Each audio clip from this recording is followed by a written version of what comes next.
سڵاو لە ئازیزان و خۆشەویستانم لە تۆڕی میدیایی ڤار لە هەر شوێنە جێگایەکەم سڵاوتان لێ بێتۆم کاتتان باش بێت. شەپۆلێکی دیکەی بارانبارین ناوچەکانی هەرێمی کوردستان ئەگرێتەوە و بە بڕی جیاواز باران لە شارەکانی هەرێمی کوردستان تۆمارەکرێت کە کاریگەری شەپۆلی دەریای ناوەڕاستە لەسەر ناوچەکانی هەرێمی کوردستان.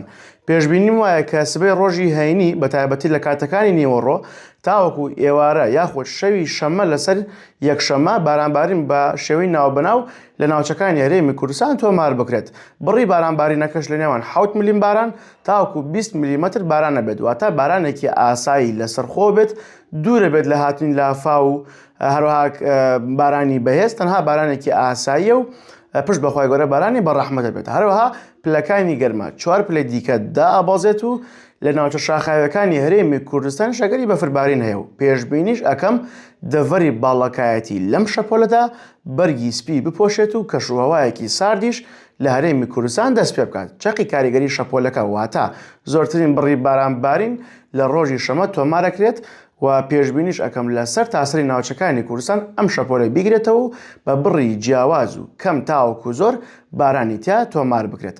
ئەتوانم بڵێم لە دوای ئەم شەپۆلەوە کەشوهەوا بۆ ماوەیەک ئاسایە بێت و پاشان شەپۆلی دیکەی بارانباری ناوچەکانی هەرێمی کوردستان ئەگرێتەوە.